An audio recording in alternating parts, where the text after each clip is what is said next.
قاعده 98 به تحریف کتاب‌های آسمانی قبلی باور داشته باشیم. پس ما مسلمان ها باور داریم، عقیده داریم که کتاب‌های سابقه تحریف شده. خب اگر شما در قسمت تحریف کس شک داشته باشه، فهمیدین؟ اگر در قسمت تحریف شک داشته باشه آدم، باز چی میشه؟ سلفزیات میکنه. اینال اگر کسی در تحریف کتاب‌های آسمانی شک داشته باشه، مراجعه بکنه به کتاب خودشان. امیال هم شما اگر کتاب از اینا را باز بکنین، آثار تحریف در این کتاب میبینین. و یک انسان اگر عقل خودم دکار پرته، میفهمه که اینمی کتاب تحریف شده است. هم تورات هم انجیل. تورات چرا تحریف شده؟ شما در صفحات اول و دوم و سوم تورات که ببینین، به خالق متعال صفات را نسبت میکنن که شایسته خالق متعال نیست. صفت جهل، صفت بیخبری، حتی العیاذ بالله دروغ. میگه الله خداوند در کتابشان مخانم، میگه خداوند به آدم گفت که اگر از این درخت بخوری، از میوه از این درخت بخوری میموری. در یک صفحه‌شی گپا میزنه. در صفحه دیگهش میگه که آدم از میوه از این درخت خورد مگر چی شد؟ نمرد. پس در حقیقت به خالق متعال نسبت چی را دادن؟ دروغ دادن. اینا نسبت پشیمانی، نسبت دروغ، نسبت مثلا العیاذ بالله جهل، نسبت قشتی گرفتن. متوجه هستید؟ این کلش وقتی که بخوانی میفهمی که کتاب تحریف شده است. همین قسم اگر شما این کتاب را بخوانین، ببینین که در این کتاب بسیار در قسمت پیغمبرا، ما همین ترفیع پوهندوی در پوهنتون مقایسه بین از نبوت بود، مقایسه نبوت در بین ادیان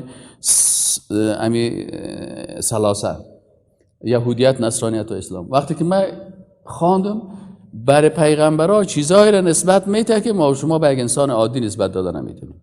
شراب نوشیدن، حسادت کردن، قتل کردن، زنا کردن، العیاذ بالله چیزایی هست که انسان عاقل خود به خود میفهمه که کتاب یک تکه چی است؟ تحریف شدگی هست. پس ما عقیده داریم نظر به آیات و احادیث که آمده و نظر به شواهدی که در اونجا هست، که در اونجا چیزایی هست که نبوت پیغمبران ما و شما میگیم معصوم است. در عقیده ما و شما که پیغمبران گناه کبیره چی که حتی گناه صغیره نمیکنن. پیغمبران گناه کبیره خود نمیکنن، گناه صغیره هم نمیکنن. بعضی اوقات پیغمبر یکی اولا هست که درجه اولا است، یک کمک از پیشان لغزش میشه و او را اجتهاد میکنن، فکر میکنن که خوب است، اما در اجتهادشان خطا میکنن. متوجه است؟ یعنی نهایتی که ما و شما عقیده داریم که پیغمبران تنها در اجتهادات خود چی کردن؟ اشتباه و خطا کردن در اجتهاد. و در اجتهاد ما و شما قاعده داریم که مجتهد اذا اجتهد مجتهد فاصاب و اصاب فله اجران. وقتی که مجتهد اجتهاد میکنن و او اجتهاد خود اصابت کرد، برای او چند اجر است؟ 2 اجر است.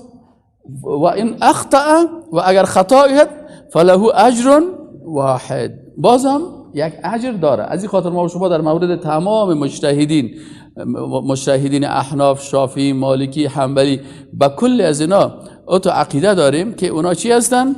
مجتهد هستن و در اجتهاد خود اگر اصابت کردن برایشان 1 اجر است و اگر در اجتهاد خود خطا کردن برایشان چی است؟ 2 اجر است. فهمیدین یا نفهمیدین؟ ایناله اگر خطا کردن 1 اجر است، غلط نکنم. متوجه شدین؟ اگر یک مجتهد اجتهاد کرد و در اجتهاد خود اصابت کرد، به حق رسید، اشتباه نکرد، الله برش 2 اجر میده. یکی اجر اجتهادش، یکی اجر رسیدن به حق. اگر یک مجتهد اجتهاد کرد و در اجتهادش اشتباه کرده بود، الله بر از او چی میده؟ 1 اجر میده. به خاطر که زحمت خود کشید، تحقیق خود کرد، اما از پیشش چی شد؟ اشتباه شد. بسیاری وقت ما اجتهاد میکنیم. اجتهاد ما منظور این نیست که ما بخیزیم مال استنباط از کتاب الله بکنیم، ما خب به درجه مجتهد نیستیم. یعنی بعضی اوقات هر کسی یک اجتهادش به حساب لغوی میگم. ما شما یک کار فکر میکنیم این کار خوب است، پس آن برای ما کشف میشه که همین کاری که ما گفتیم خوب است و چی هستن؟ خراب است. متوجه هستی؟ یعنی پس الله متعال برای پیغمبرایی که حتی در اجتهادات خود خطا هم شده از پیششان، الله بر از اونها چی میده؟ اجر میده. پس او گناه نیست بر از او گناه گفته نمیشه. یا مثلا صحابه اجتهاد کردن در بعضی از مسائل، یک صحابه یک قسم اجتهاد کرد، صحابی دیگه اجتهاد کرد. از یکیش اجتهادش صحیح برآمد، از یکیش اجتهادش خراب برآمد، پس بر هر دوش الله میگه اجر است. بر یکیش دوتاست، بر یکیش اجر است. اینا ما به تحریف کتاب‌های آسمانی قبلی به خاطر ازی باور داریم که این تحریف در قرآن ثابت است. یحرفون الکلمه عن مواضعه. متوجه هستین؟ پس ثابت است که اینا الفاظ یا کلمات قرآن هم کتابشان از موضعش تغییر میدادن.